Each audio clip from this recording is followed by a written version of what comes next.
अस्सलाम वालेकुम। इस वीडियो में हम डिस्कस करेंगे वेक्टर्स और स्केलर्स के बारे में कि वेक्टर और स्केलर में क्या डिफरेंस है और असल में वेक्टर और स्केलर क्वांटिटीज़ को अलग अलग स्पेसिफाई क्यों किया जाता है, फिर वेक्टर्स को हम किस तरह से सॉल्व करते हैं, इनकी कैलकुलेशन किस तरह से की जाती है और इसके लिहाज से कौन से प्रोसीजर्स हैं जो कि इसको स्केलर्स से डिफरेंट बनाते हैं। तो जितनी भी फिज़िकल क्वांटिटीज़ हैं, जैसे कि आपने स्टार्टिंग के चैप्टर्स में पढ़ा था, चैप्टर नंबर 1 और 2 जब हमने फिजिक्स का इंट्रोडक्शन डिस्कस किया था, तो वहाँ पर आपको ये मालूम हुआ था कि जितनी भी फिज़िकल क्वांटिटीज़ हैं, यानी वो क्वांटिटीज़ जिनको हम मेजर कर सकते हैं, उनको हम फिज़िकल क्वांटिटीज़ का नाम देते हैं। जैसे केमिस्ट्री पूरी कंपोज करती है केमिकल्स पर, एलिमेंट्स पर, उसी तरह फिज़िक्स पूरी कंपोज करती है फिज़िकल क्वांटिटीज़ पर। यहाँ पर जितनी भी हमने स्टडी करनी है या हम स्टडी कर चुके हैं, वो सारी हमने फ़िज़िकल क्वांटिटीज़ के बारे में ही पढ़ा था। अब यहाँ पर फ़िज़िकल क्वांटिटीज़ को हम दो हिस्सों में कैटेगराइज कर रहे हैं। वो दो हिस्से कौन कौन से हैं? एक है वेक्टर्स और एक है स्केलर्स। वेक्टर्स क्या होते हैं? वेक्टर्स को देखने से पहले हम स्केलर्स पर बात करते हैं। पहले स्केलर्स का कॉन्सेप्ट आपको ऑलरेडी जहन में है, इस वजह से हम पहले स्केलर्स पे बात करेंगे और उसके बाद फिर हम वेक्टर्स की तरफ चलेंगे। स्केलर क्वांटिटीज़ की अगर हम बात करें, या अब तक आपने जितनी भी प्रॉब्लम सॉल्व की, जितने भी चैप्टर्स पढ़े, वो सारे उनमें तकरीबन जो क्वांटिटीज़ आ रही थी वो स्केलर क्वांटिटीज़ आ रही थी और आप जो न्यूमेरिकल्स को सॉल्व कर रहे थे वो आप स्केलर वे में सॉल्व कर रहे थे। यानी कि आप सिर्फ मैग्नीट्यूड निकाल रहे थे, आपने अब तक किसी भी चैप्टर में डायरेक्शन नहीं निकाली थी।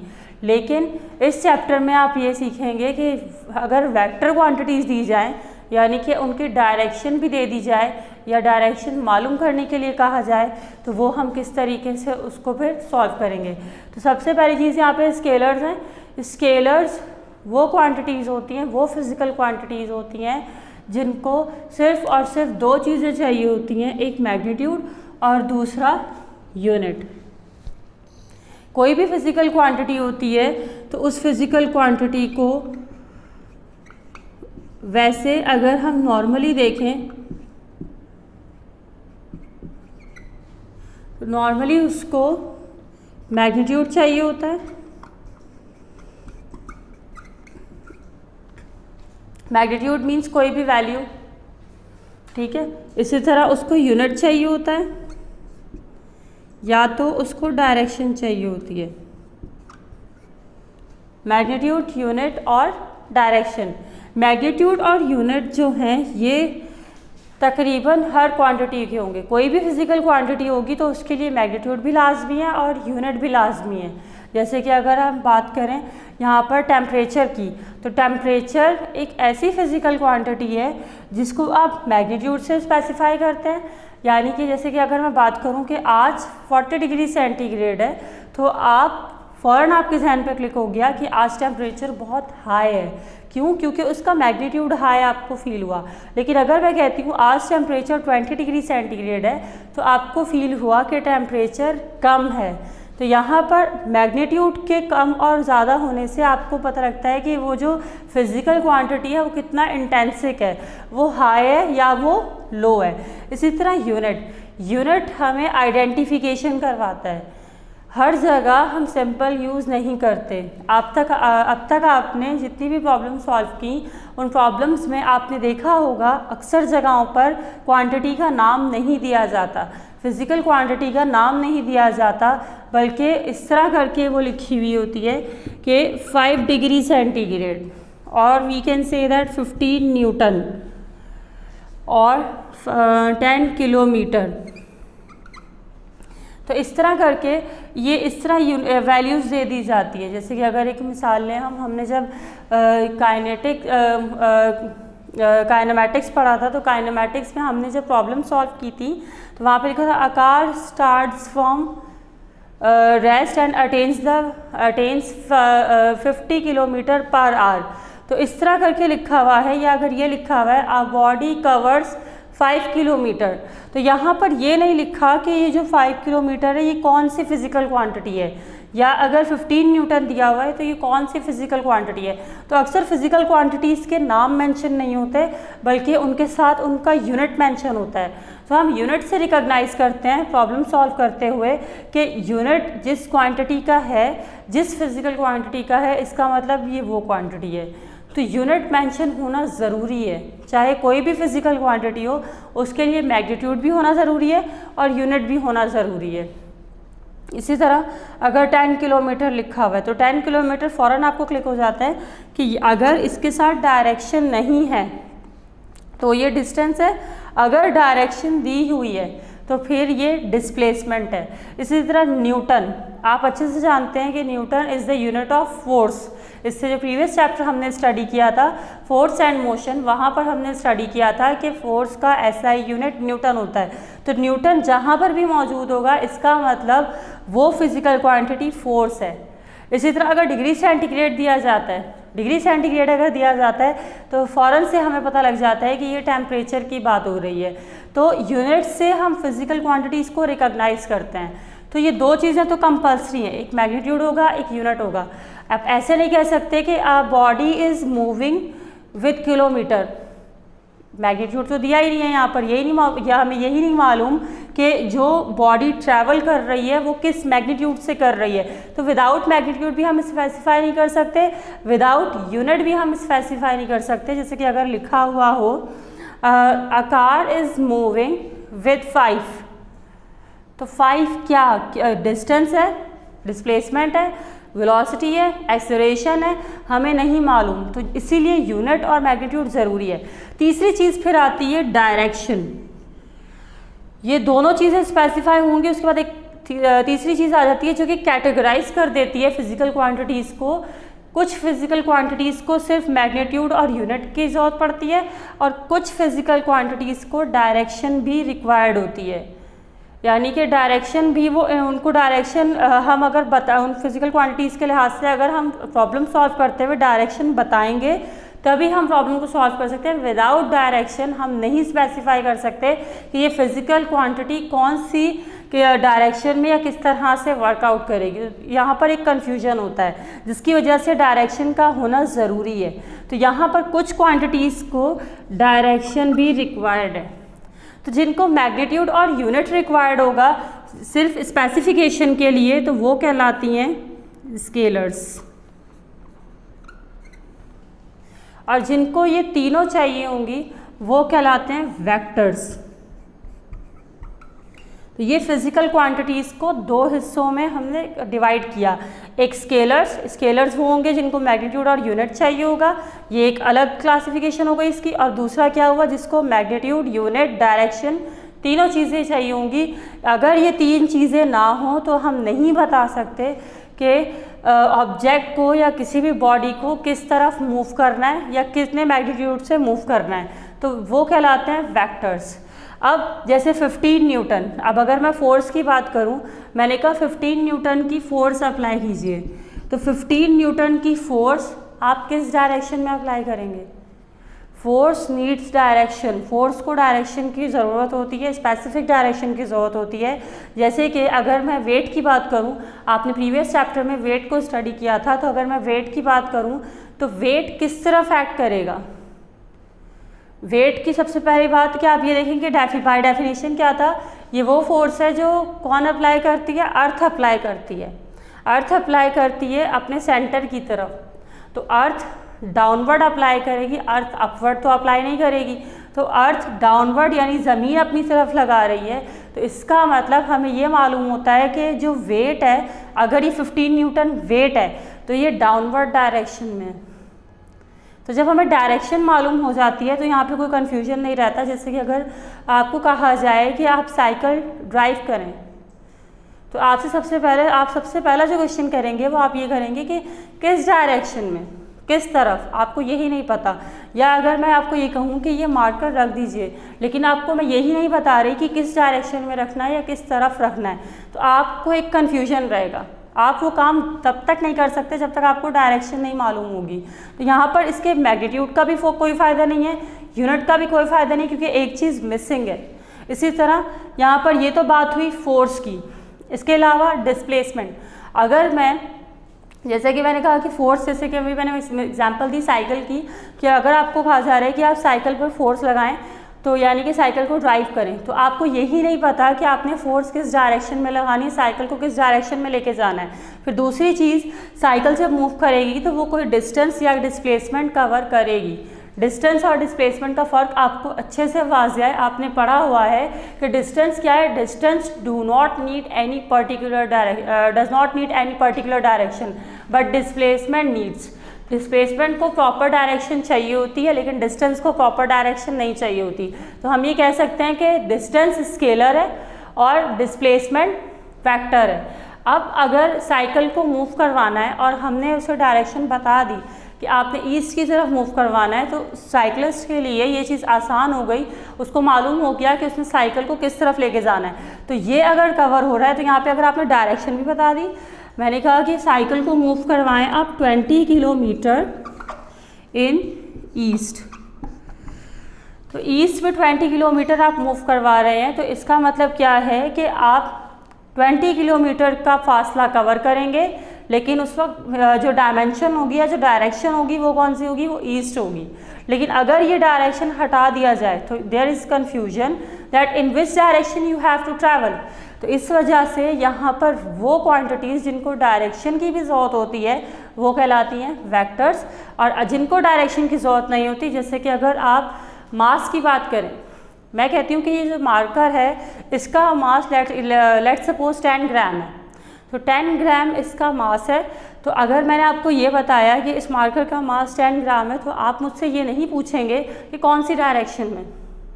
आपको इसका मास जानने के लिए डायरेक्शन की ज़रूरत नहीं है। इसी तरह अगर मैं आपसे टेम्परेचर की बात करूं, मैंने कहा टेम्परेचर आज लेट्स सपोज 35 डिग्री सेंटीग्रेड है, तो आप ये नहीं पूछेंगे कि कौन सी डायरेक्शन में, ईस्ट में, वेस्ट में, नॉर्थ में या साउथ में।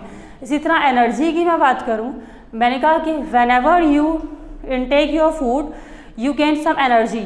तो यहाँ पर अब ये जो एनर्जी है जो आप इनटेक, जो आपके अंदर प्रोड्यूस हो रही है फूड को इनटेक करके, आप मुझसे ये नहीं पूछेंगे कि उस एनर्जी की डायरेक्शन क्या होगी। आपको जो फूड से एनर्जी मिलती है वो किस डायरेक्शन में ट्रैवल करती है, किस डायरेक्शन में यूज़ होती है, ये आप नहीं पूछेंगे, क्योंकि energy does not need any direction. तो जैसे कि यहाँ पर मैंने बताया, ये मैंने पूरा इसको शॉर्टली एक्सप्लेन किया है। अब बाय डेफिनेशन भी इसको देख लेते हैं। तो जैसा भी मैंने डिस्कस किया था कि स्केलर्स क्या है, कि वो क्वांटिटीज़ है जिनको स्पेसिफाई किया जाता है सिर्फ मैग्नीट्यूड और सूटेबल यूनिट से। दो चीज़ें चाहिए होंगी, मैग्नीट्यूड और यूनिट। तो वो कौन कौन सी क्वांटिटीज़ उनमें आ जाती हैं, उनमें टेम्परेचर आता है, उनमें डिस्टेंस आता है, उनमें एनर्जी आ जाता है। इसी तरह और अगर आप कंसिडर करें तो इसमें टाइम आ जाता है।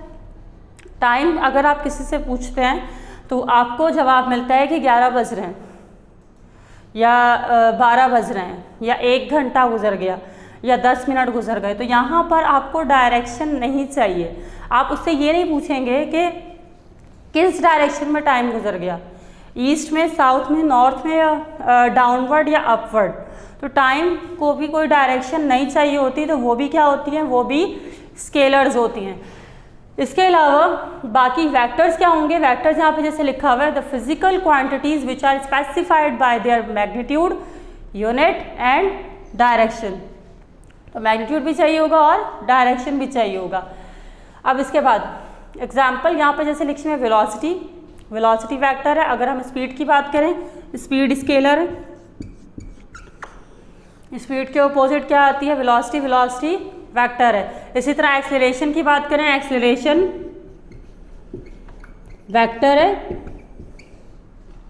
और भी बहुत सारी, एक लंबी लिस्ट है, जितनी भी फिजिकल क्वांटिटीज़ हैं वो सारी फिजिकल क्वांटिटीज़ स्केलर्स और वेक्टर्स में डिवाइडेड हैं।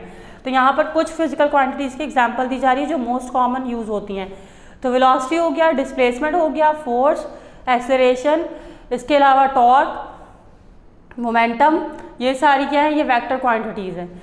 फिर स्केलर्स में जैसे यहाँ पे टेम्परेचर, डिस्टेंस, एनर्जी, टाइम और वर्क, ये सारी क्या हो गई, ये सारी स्केलर्स में आ गई।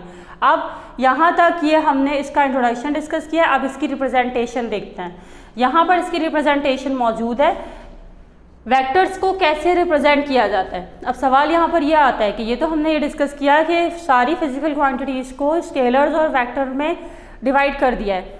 अब इनको किस तरह से, अब स्केलर्स तो सिंपल अगर हम बात करें उनको तो आप कैलकुलेट कर लेते हैं। जैसे अगर टेम्परेचर की मैं बात करूँ तो टेम्परेचर के लिए थर्मोमीटर्स मौजूद हैं जो कि टेम्परेचर को मेजर कर सकते हैं। लेकिन अगर हम वेक्टर्स की बात करें तो वेक्टर्स में एक डायरेक्शन भी आ जाती है, तो डायरेक्शन को हम ग्राफिकली ड्रॉ करते हैं। तो उसको ग्राफिकली ड्रॉ करने के लिए सबसे पहले हम पढ़ेंगे उसकी रिप्रेजेंटेशन। अब यहाँ पर इसकी रिप्रेजेंटेशन में जैसे कि आपने सेट्स पढ़े हैं, मैथमेटिकली सेट्स को अगर आप देखें तो उनको हम कैपिटल लेटर से इंडिकेट करते हैं, लेकिन जब हम उनको किसी भी यानी कह लें कि किसी भी सेट को मेंशन करते हैं तो हम उसके लिए कर्ली ब्रैकेट यूज़ करते हैं। इसी तरह अगर हम मैट्रिसेस की बात करें तो मैट्रिसेस को हम कैपिटल लेटर से डिनोट करते हैं, लेकिन हम उनको अगर रिप्रेजेंट करें तो वहाँ पर हम उनको स्क्वायर ब्रैकेट से, लार्ज ब्रैकेट से इंडिकेट करते हैं। इसी तरह वेक्टर्स को भी कैपिटल लेटर्स से यहाँ पर इंडिकेट करेंगे, लेकिन जब ड्रॉ करेंगे तो वहाँ पर हम एरो का इस्तेमाल करेंगे। जैसे कि यहाँ पे आप देख सकते हैं कैपिटल लेटर्स से इंडिकेट किए जाएंगे, लेकिन ये सेट्स और मैट्रिसेस से थोड़ा डिफरेंट है। सेट्स और मैट्रिसेस पर एरो नहीं आता, लेकिन इसके ऊपर एरोज आएंगे। एरोस क्यों आएंगे? क्योंकि ये वेक्टर्स हैं, डायरेक्शन की ज़रूरत होगी, तो डायरेक्शन को हम एरो के थ्रू इंडिकेट करते हैं। जैसे कि आपने देखा होगा कहीं पर भी अगर डायरेक्शन की बात हो, for example most common example जो आपके सामने मौजूद है वो है जब आप कार ड्राइव करते हैं, तो कार ड्राइव करने के लिए आपको डिफरेंट ट्रैफिक साइंस दिखाई दे रहे होते हैं रोड पर, हाईवे पर। वो ट्रैफिक साइंस अगर आप देखें तो वो एरो की सूरत में होते हैं कि अगर वो इस तरफ है तो मतलब आपने इस तरफ ट्रैवल करना है, अगर वो इस तरफ दिया हुआ है तो इसका मतलब आपने आगे जाना है, अगर वो इस तरफ है तो इसका मतलब आपने पीछे जाना है। ये इस तरीके से है, ठीक है। तो बिल्कुल इसी तरह यहाँ पर भी हम एरो का इस्तेमाल करेंगे, क्योंकि एरो से हमें पता लगता है कि बॉडी मूव किस तरफ कर रही है। तो यहाँ पर ए के ऊपर एरो है और बी के ऊपर एरो। इसी तरह कोई और वेक्टर अगर होता है, जेड वेक्टर है या वाई वेक्टर है, तो उसके ऊपर भी एरो आ जाएगा। अब जब इसको ग्राफिकली ड्रॉ करेंगे, ये तो इसकी रिप्रेजेंटेशन है। अब ग्राफिकली इसको कैसे रिप्रेजेंट करेंगे? जब हम इसको आगे सॉल्व करेंगे, इसकी प्रॉब्लम्स को सॉल्व करेंगे, स्केलर्स को हम सिंपल अर्थमेटिक रूल के लिहाज से यानी मैथमेटिकल रूल्स के लिहाज से ऐड, सब्ट्रैक्ट, मल्टीप्लाई, डिवाइड कर सकते हैं, जैसे कि आप अब तक करते आ रहे हैं। अब तक आपने जितने भी फॉर्मूलाए यूज़ किए वो हमने स्केलर के तौर पे इस्तेमाल किए थे कि आप उनमें वैल्यूज़ पुट करते थे और उनको मल्टीप्लाई, डिवाइड कर देते थे, ठीक है, इसलिए कि या ऐड, सब्ट्रैक्ट कर देते थे। तो वो बिल्कुल वैसे होता था जैसे मैथ्स में आप कैलकुलेशन करते थे। लेकिन वेक्टर्स के लिए मैथमेटिकली रूल्स फॉलो नहीं होते, वेक्टर के अपने ग्राफिकल रूल्स हैं। जैसे अगर हम वेक्टर की एडिशन की बात करें तो मैथ्स में हम ये इस तरह कहते हैं कि अगर दो चीज़ें ऐड हो रही हैं तो वो ऐड करके पूरी क्वांटिटी ऐड करके एक, जैसे 2 + 3 5, क्योंकि वहाँ पर दो चीज़ें थी, वो 3 चीज़ें थी, प्लस करके 5 बन गया। लेकिन वेक्टर्स में ऐसा नहीं है कि 3 + 4 7। वेक्टर में वो उसके लिहाज से एक चेंज फॉर्मूला है जिसके थ्रू हम वेक्टर्स को ऐड करेंगे। तो लाजमी नहीं है कि 3 + 4 यानी एक वेक्टर 3 किलोमीटर है, एक वेक्टर 4 किलोमीटर है, दोनों को हमने ऐड किया और वो आ गया 7। तो ये लाजमी नहीं है, ठीक है। इसी तरह वेक्टर्स के अगर मैं बात कर रही हूँ कि स्केलर्स में हम बात करते हैं 5 = 5। अगर ये वेक्टर्स हैं, अगर ये वेक्टर्स हैं तो 5 = 5, तो यहाँ पे माइनस भी आ सकता है। हम ये कह सकते हैं कि 5 = -5, लेकिन अकॉर्डिंग टू मैथमेटिकल रूल ये गलत है। 5 -5 के बराबर नहीं है। लेकिन अगर हम वेक्टर्स के तौर पे बात करें तो वेक्टर्स के तौर पर 5 = -5 ये पॉसिबल है, ये इक्वल है। अब यहाँ पर देखते हैं कि इसको ड्रॉ कैसे करेंगे। एरो का इस्तेमाल करते हैं, हम एक एरो ड्रॉ करेंगे। अब यहाँ पे इस एरो का जो हेड है इसको हम कहते हैं हेड। ये जो हेड है तो ये डायरेक्शन को शो करेगा।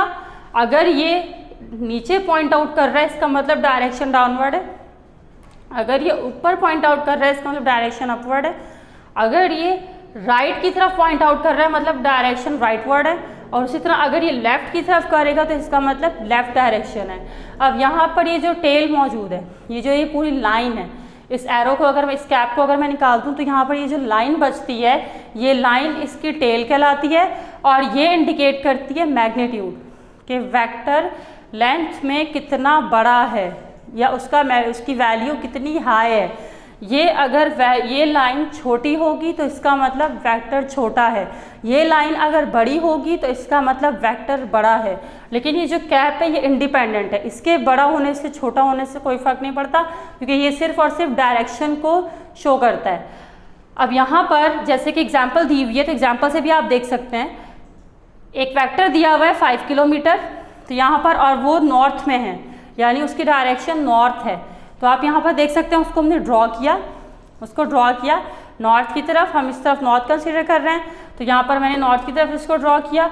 अब इसके बाद यहाँ पर आप देख सकते हैं ये ए वेक्टर था, अब इसकी जो लेंथ है, अब वो किलोमीटर में तो हम ड्रॉ नहीं कर सकते, क्योंकि 1 किलोमीटर 1000 मीटर्स के इक्वल होता है, और हम जो स्केल यूज़ करते हैं, जो रूलर यूज़ करते हैं, वो तो 1 मीटर भी नहीं होता। तो इस वजह से हम वहाँ पर इस किलोमीटर को एक स्केल कंसीडर करते हैं, या हम कह लें कि इसके लिए एक स्केल डेवलप करते हैं। हम सपोज करते हैं कि अगर मैं 1 किलोमीटर ले रही हूँ, तो मेरे पास जो सूटेबल रूलर मौजूद है वो सेंटीमीटर्स में है, तो मैं 1 किलोमीटर को सेंटीमीटर्स में सपोज करूँगी। ठीक है, तो मैंने 1 किलोमीटर 1 सेंटीमीटर सपोज किया, फिर 2 kilometre 2 centimetre, 3 kilometre 3 centimetre, 4 kilometre 4 centimetre और 5 किलोमीटर 5 सेंटीमीटर। तो यहाँ पर 5 किलोमीटर 5 सेंटीमीटर के इक्वल आया, तो ये 5 सेंटीमीटर की लाइन ड्रॉ कर दी। इसके बाद अब अगर एक वेक्टर 8 किलोमीटर है, तो 8 किलोमीटर वो भी नॉर्थ में है, और वो 8 सेंटीमीटर ड्रॉ होगा, तो 8 सेंटीमीटर आप देख सकते हैं 5 सेंटीमीटर से बड़ा है, तो मैग्नीट्यूड बढ़ने की वजह से ये लाइन बढ़ जाती है। लेकिन अगर आप देखें तो इसका जो कैप है, इसका जो हेड है वो सेम है। अब यहाँ पर अब ये हो गया इसकी रिप्रेजेंटेशन। अब वेक्टर्स को ऐड करने के लिए हम जो रूल इस्तेमाल करते हैं वो हेड टू टेल रूल होता है। वो इस फिनोमेना की तरह इस फिनोमेनन की तरह काम नहीं करता जैसे कि हम मैथ्स में करते हैं, उसका एक अलग क्राइटेरिया है। अब आगे हम डिस्कस करते हैं रेजोल्यूशन ऑफ वेक्टर्स को। रेजोल्यूशन ऑफ वेक्टर क्या है? रेजोल्यूशन ऑफ वेक्टर को हम डिकम्पोजिशन ऑफ अ वेक्टर भी कहते हैं। डिकम्पोजिशन के नाम से आपको समझ आ गया होगा कि ये है क्या, ये वेक्टर की स्प्लिटिंग है। वेक्टर को हम 2 कंपोनेंट्स में ब्रेक कर देते हैं, तो ये कहलाता है रेजोल्यूशन ऑफ वेक्टर्स। एक वेक्टर लिया जाता है, वो रिजल्टेंट वेक्टर होता है, यानी कि वो बाकी सारे वेक्टर्स को मिलाकर एक वेक्टर बनता है। जब उस वेक्टर को हम ब्रेक करते हैं, स्प्लिट करते हैं, तो वो वेक्टर 2 या 2 से ज़्यादा कंपोनेंट्स में डिवाइड हो जाता है। जब ये डिवीज़न जो है, वेक्टर की डिवीज़न सेवरल वेक्टर्स में, ये कहलाती है रेजोल्यूशन ऑफ वेक्टर्स। अब रेजोल्यूशन ऑफ वेक्टर्स से जो कंपोनेंट्स हमारे सामने आएंगे, यानी जो एक इंडिविजुअल वेक्टर था जिसको हम ब्रेक करके सेवरल वेक्टर्स बना रहे थे, वो जो वेक्टर है वो कहलाएगा रिजल्टेंट वेक्टर। उससे जो कंपोनेंट्स आएंगे वो कहलाएंगे रेक्टेंगुलर कंपोनेंट्स। रेक्टेंगुलर कंपोनेंट्स, ये जो 2 वेक्टर्स बनेंगे, ये 2 रेक्टेंगुलर कंपोनेंट्स होंगे।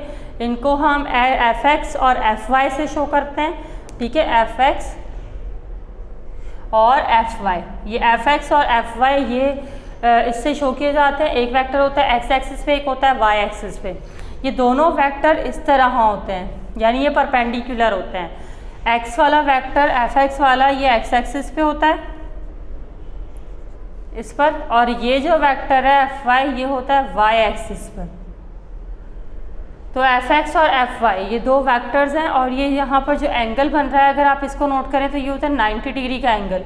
तो अगर 2 लाइंस 90 डिग्री का एंगल बना रही हो तो वो परपेंडिकुलर कहलाते हैं। तो ये जो 2 वेक्टर्स हैं, वेक्टर के कंपोनेंट्स हैं fy और fx, ये दोनों 90 डिग्री बना रहे होते हैं, या हम ये भी कह सकते हैं ये राइट एंगल पर होते हैं।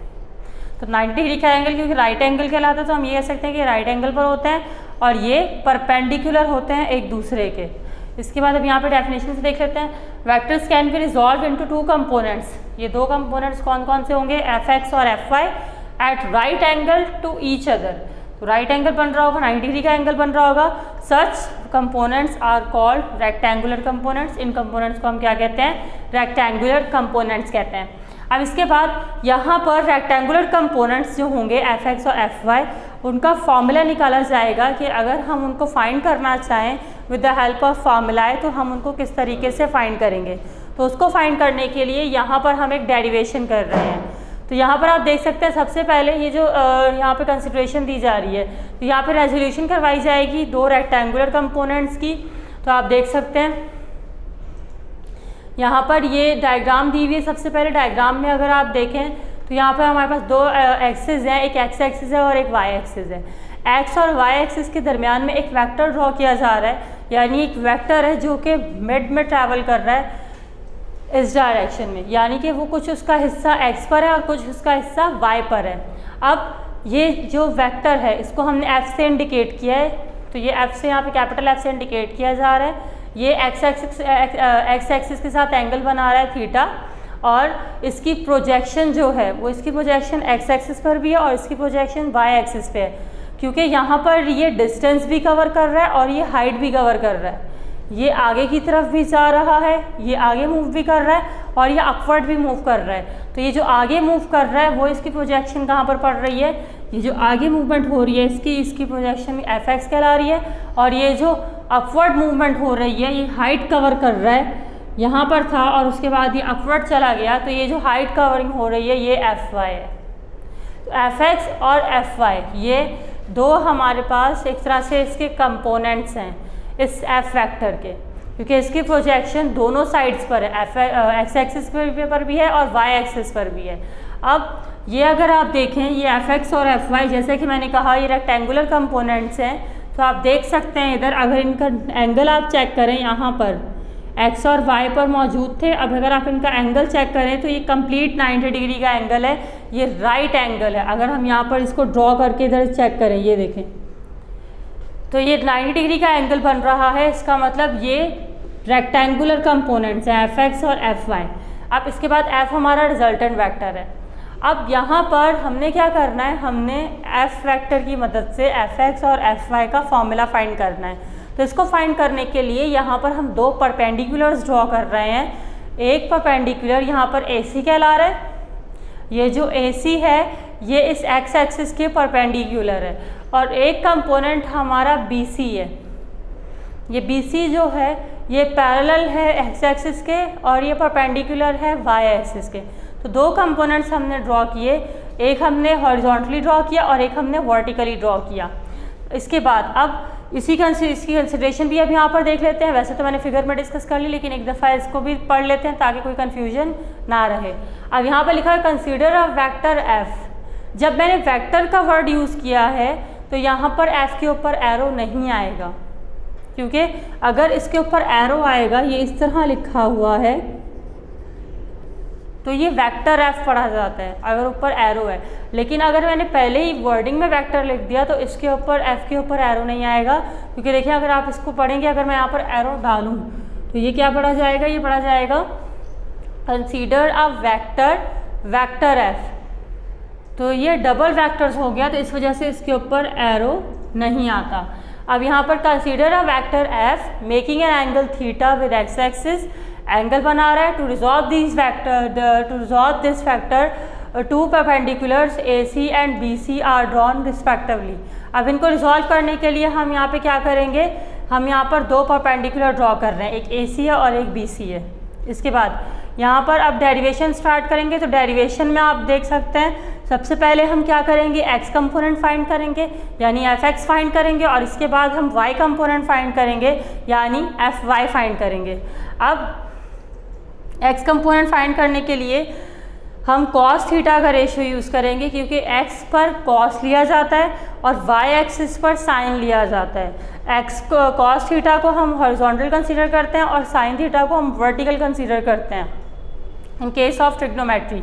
अब इसके बाद अब यहाँ पर कॉस थीटा का रेशियो अगर हम इस्तेमाल करेंगे तो ये क्या होगा, कॉस थीटा का फॉर्मूला, कॉस का फॉर्मूला बेस अपॉन हाइपोटेनस होता है। तो बेस अपॉन हाइपोटेनस था, तो यहाँ पर बेस क्या आ गई, बेस अगर आप देखें इस फिगर के लिहाज से तो बेस यहाँ मौजूद है एफ एक्स, ये बेस है। ये बेस कैसे है, ये थीटा एंगल था, एंगल के अपोजिट ये परपेंडिकुलर था और ये बेस है। इसके बाद ये हाइपोटेनस है। अब इसके बाद अब ये तीन चीज़ें मेरे पास मौजूद हैं। अगर ये राइट एंगल ट्राइंगल है, अगर आप देखें तो यहाँ पर इसका जो एंगल बन रहा है वो भी 90 डिग्री का एंगल है। तो इससे अगर मैं इसको सपोज करूँ तो ये 90 डिग्री का एंगल है, तो इसके अकॉर्डिंग यहाँ पर ये एंगल के अपोजिट परपेंडिकुलर हो गया और ये जो नीचे साइड थी ये बेस हो गया और 90 डिग्री के अपोजिट हाइपोटेन्यूज हो गया।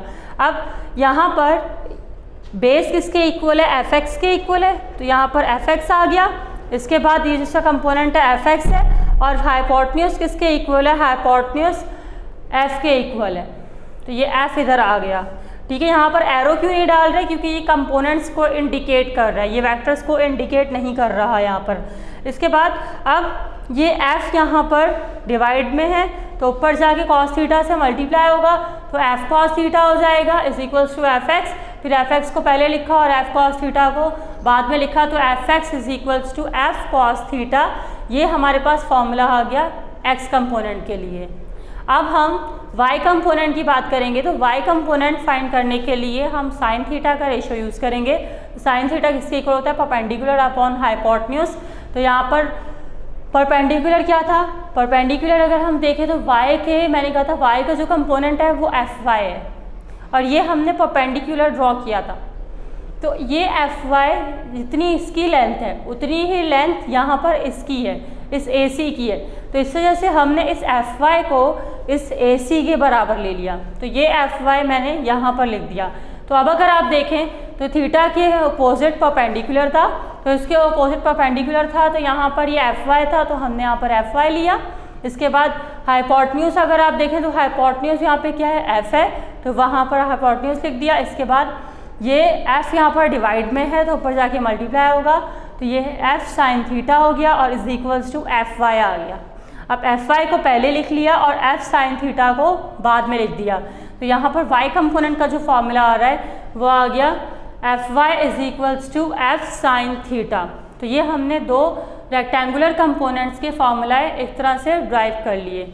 इसके अलावा यहाँ पर अभी से ये एक मिस्टेक थी, इसको रेक्टिफाई कर लीजिए। टू रिजॉल्व दिस वेक्टर, यहाँ पर दिस वेक्टर आएगा। ठीक है, तो यहाँ तक ही कंप्लीट हो चुका है। अब ये तो फॉर्मूला आया एफ वाई और एफ एक्स के लिए। अब हम फॉर्मूला फाइंड करेंगे एफ का। ये तो कंपोनेंट्स का आ गया। अगर रेक्टेंगुलर कंपोनेंट्स की बात की जाए तो उसको कैसे फाइंड करेंगे, उनको इन फॉर्मूले से फाइंड करेंगे। लेकिन एफ कैसे फाइंड किया जाएगा, एफ का भी कोई फॉर्मूला मौजूद नहीं है। अगर रिजल्टेंट वेक्टर फाइंड करने के लिए कहा जाए तो उसका कोई फॉर्मूला मौजूद नहीं है। तो इसकी वजह से अब हम एफ का फॉर्मूला निकालेंगे with the help of resolution of vectors. Resolution of vectors का भी हमने फिनोमिना पढ़ा था कि किस तरह से एफ एक्स और एफ वाई को बनाया जाता है वेक्टर को रिजॉल्व करवा के। अब रिजल्टेंट वेक्टर जो वहाँ पर मौजूद था एफ, अब हम उसके लिए पढ़ेंगे कि किस तरह उसका फॉर्मूला बनता है इन एफ एक्स और एफ वाई की मदद से। तो यहाँ पर कंसिडरेशन में फिगर वही है सेम कि हमने एक फैक्टर कंसीडर किया एफ जो एक्स और वाई के बीच में ट्रैवल कर रहा है और यहाँ पर उसकी प्रोजेक्शन एक्स एक्सिस पर है तो वो एफ एक्स है और वाई एक्सिस पर है तो वो वाई एफ वाई है। कि जैसे कि मैंने कहा था कि ये दोनों डिस्टेंस कवर कर रहा है, ये हॉरिजॉन्टल डिस्टेंस कवर कर रहा है और ये वर्टिकल भी डिस्टेंस कवर कर रहा है। इसकी वजह से इसकी प्रोजेक्शन एक्स पर भी है और इसकी प्रोजेक्शन वाई पर भी है। अब यहाँ पर ये एंगल थीटा बना रहा था तो हमने दो परपेंडिकुलर्स ड्रॉ किए ए सी और बी सी। इसके बाद फिर ये एफ वाई, जैसे कि मैंने कहा था कि ये डिस्टेंस और ये डिस्टेंस बराबर है तो ये एफ वाई इस एफ वाई के इक्वल है। तो यहाँ पर हमने कहा कि ये वाला एफ वाई जितना है यानी कि यहाँ पे जो डिस्टेंस है ये जितना वेक्टर है उतना ही ये वेक्टर हम सपोज कर सकते हैं। तो यहाँ पे इस कंपोनेंट को हमने यहाँ पर लिख दिया। अब कंसिडरेशन देख लेते हैं। इसकी कंसिडरेशन थोड़ा रिवर्स है। तो यहाँ पर आप देख सकते हैं कि लिखा हुआ है कंसीडर टू रेक्टेंगुलर कंपोनेंट्स। अब हम दो रेक्टेंगुलर कंपोनेंट्स को सपोज कर रहे हैं एफ एक्स और एफ वाई जो कि मिलकर क्या बनाएंगे, वेक्टर एफ बनाएंगे। तो हमने कहा F is the vector which is composed on these two vectors. क्योंकि ये कंपोजिशन ऑफ अ वेक्टर है, इससे पहले जो हमने पढ़ा था वो डीकम्पोजिशन ऑफ अ वेक्टर था, यानी हमने एक वेक्टर को ब्रेक किया था और दो कंपोनेंट्स निकाले थे। तो कंपोजिशन ऑफ अ वेक्टर में क्या है कि दो कंपोनेंट्स मिलके एक वेक्टर बनाएंगे। तो यहाँ पे वो दो कंपोनेंट्स एफ एक्स और एफ वाई हैं, मिलकर क्या बनाएंगे, एफ वेक्टर बनाएंगे। तो यहाँ पर आप देख सकते हैं। अब सबसे पहले हमने क्या करना है, जैसे कि मैंने पहले भी बताया था कि अगर वेक्टर की बात की जाए तो वेक्टर के लिए तीन चीज़ें होती हैं, मैग्नीट्यूड, यूनिट, डायरेक्शन। तो यहाँ पर यूनिट तो हम फाइंड नहीं करेंगे क्योंकि अगर मैं एफ़ की बात करूँ तो एफ़ को अगर मैं फोर्स कहूँ तो फोर्स का यूनिट न्यूटन होता है, तो वो आपको मालूम है। लेकिन इसका मैग्नीट्यूड और डायरेक्शन के लिए हम फॉर्मूला निकालेंगे। तो पहले हम निकालेंगे वेक्टर के मैग्नीट्यूड के लिए। तो वेक्टर का मैग्नीट्यूड फाइंड करने के लिए हम यूज़ करेंगे Pythagoras theorem. Pythagoras theorem right angles पर अप्लाई होता है, राइट एंगल ट्रायंगल पर अप्लाई होता है। ये कहता है कि हाइपोटेनस सबसे बड़ी साइड होती है as compare to base and perpendicular. और ये कहता है कि हाइपोटेन्यूज जो है, हाइपोटेन्यूज स्क्वायर किसके इक्वल आएगा, base square plus perpendicular square. तो according to Pythagoras hypotenuse is the longest side, largest side as compare to base and perpendicular. तो यहाँ पर यहाँ पे क्योंकि राइट एंगल ट्राइंगल थी, तो राइट एंगल ट्राइंगल के अकॉर्डिंग हाइपोटेन्यूज यहाँ पे क्या मौजूद है, एफ मौजूद है। ये 90 डिग्री यहाँ पर सपोज कर रहे हैं, तो 90 डिग्री के अपोजिट जो एंगल आ रहा है, अपोजिट जो साइड आ रही है वो हाइपोटेन्यूज है। तो ये हाइपोटेन्यूज को हम यहाँ पर लेंगे। तो ये हाइपोटेन्यूज यहाँ पे एफ आ गया। इसके ऊपर एरो क्यों नहीं डाला, क्योंकि मैग्नीट्यूड फाइंड कर रहे हैं। तो जब मैग्नीट्यूड फाइंड करते हैं तो क्वांटिटीज़ के ऊपर एरो नहीं आता। बेस क्या दी हुई है, बेस यहाँ पर ये रही, ये एफ एक्स है, क्योंकि थीटा के अपोजिट एफ वाई है, तो ये परपेंडिकुलर है। तो बेस एफ एक्स दी हुई है, एफ एक्स की, और परपेंडिकुलर एफ वाई है, वो पुट कर दिया। अब इसके ऊपर स्क्वायर्स हैं, तो हम स्क्वायर को ख़त्म करेंगे। कैसे ख़त्म करेंगे, रूट की मदद से। तो यहाँ पर दोनों साइड पर स्क्वायर रूट लिया, तो स्क्वायर रूट लिया तो यहाँ पर स्क्वायर से ये रूट कैंसिल हो गया, तो एफ एज इट इज़ आ गया। लेकिन ये F X square F Y square as it is आ गए। यहाँ पर रूट कैंसिल नहीं हुआ क्योंकि बीच में प्लस मौजूद था। जब बीच में प्लस और माइनस मौजूद होता है तो स्क्वायर से रूट कैंसिल नहीं हो सकता। हाँ, लेकिन अगर मल्टीप्लाई होता या डिवाइड होता तो हम स्क्वायर से रूट कैंसिल कर सकते थे। तो जिसकी वजह से हमारे पास जो मैग्नीट्यूड फाइंड करने के लिए फॉर्मूला आया है वो F is equals to under root F X square plus F Y square है। तो ये ड्राइव हो गया। अब हम फाइंड करेंगे इसकी डायरेक्शन। तो वेक्टर एफ की डायरेक्शन फाइंड करने के लिए हम यूज़ करेंगे टेन थीटा का रेशो। टेन थीटा किसके इक्वल है, परपेंडिकुलर अपॉन बेस। यानी टेन का फॉर्मूला यहाँ पे हमने यूज़ किया क्योंकि जब भी डायरेक्शन फाइंड की जाएगी तो डायरेक्शन फाइंड करने के लिए हमेशा हम टेन थीटा का रेशियो यूज़ करते हैं। तो टेन थीटा का रेशियो जब यूज़ किया तो परपेंडिकुलर, जैसा कि आप देख सकते हैं, एफ वाई था, बेस एफ एक्स थी। तो यहाँ पर परपेंडिकुलर की जगह एफ वाई, बेस की जगह एफ एक्स। दोनों के ऊपर एरो आएगा क्योंकि अब बात हो रही है डायरेक्शन की। अब ये टेन यहाँ पर टेन है, तो उस तरफ जाकर थीटा से जब अपोजिट साइड पे जाएगा तो ये हो जाएगा टेन इनवर्स। जैसे कि लॉग होता है तो लॉग अपोजिट साइड पे जाके लॉग इनवर्स होता है, तो जिसको हम एंटी लॉग भी कहते हैं। लेकिन यहाँ पर टेन था तो टेन उस तरफ जाकर टेन इनवर्स हो गया। तो ये थीटा का फॉर्मूला क्या आ गया, theta is equals to tan inverse into vector F Y upon vector F X. तो ये हमने डायरेक्शन के लिए भी मालूम कर लिया और हमने उसके मैग्नीट्यूड के लिए भी मालूम कर लिया। तो यहाँ तक इस चैप्टर की थ्योरी कंप्लीट हो चुकी है। I hope you have understood each and everything and the complete concept of vector is cleared. अल्लाह हाफिज़।